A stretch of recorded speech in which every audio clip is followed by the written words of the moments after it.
The fear of man brings a snare, but whoever put his trust in the Lord shall be saved.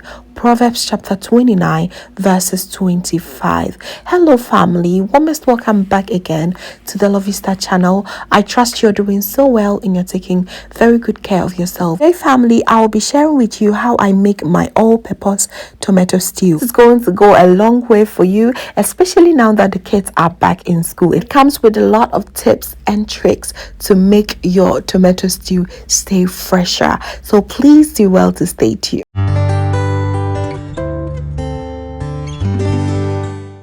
Use 7 cans of chopped tomatoes and 3 tablespoons of tomato paste, my oil, and all the natural spices that I will give details on. Normally I prefer to grind my ginger, garlic and onions, but because this is going to be in a big batch and I'm going to save it for a much longer time, I'm going to chop it into that fine coarse. Okay, that is what I prefer anytime that I am making my stews in bulk. This helps my stew to stay fresh even if it lasts for weeks and months. Okay, on the other hand, I prefer to blend my natural spices with a slightly bit of ginger as well. Natural spices, you will find Anniseseed, coriander seed, seed of the bell peppers, and you'll find some grains of selim there as well. I'll go ahead and list everything down below.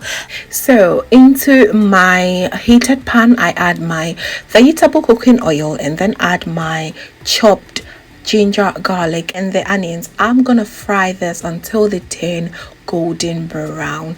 Once it is up to my preference, I'll go in with my tomato paste. Go ahead and add about 2 tablespoons of hot spicy powdered pepper. This time around I did not add curry and I will explain why. I'll add it, make sure everything is blended well together. The blended spices, we have the paste and the liquid one. We are going to use the liquid one and save the paste for later use. Okay, we're going to add everything together and allow it to fry for about 10 minutes and then introduce our curry powder. This is about a teaspoonful of curry powder. I normally will add the curry powder exactly when I add my tomato paste, but this time around, because I'm going to fry the stew for a very long time, it did not need that. Okay, and besides, I did not also use a lot of tomato paste, so that is the reason why. Okay, so I'll fry that for 5 more minutes and then go in with my chopped canned tomatoes. Now this is where you really have to fry you make sure it fries down. You're going to leave it for almost 25 minutes of frying. As always, I love to have a bit of vegetables in my tomato stew. It makes it more flavorful. These were the vegetables that I had in the fridge and I had to chop it. I used some onion peppers and bell peppers. As you can see, you will always see spring onions hiding somewhere in my food because I love that, you know, aroma that it brings to every dish that I make. It is awesome, absolutely great. And I also have some bay leaves here. Those are my perfect combo for my stews: bell peppers, spring onions and bay leaves. I always go for that. Okay, so it has been frying for the past 15 minutes now, so I'll go ahead and add my Maggi cube, add an additional teaspoon of curry powder and my bay leaves. I'll give it a stir and all that, you know, vegetables that I chopped earlier on goes in now, and give it a stir. Make sure everything is well combined. And one thing that I also love to add at this point has to be my blended natural spices. It makes the stew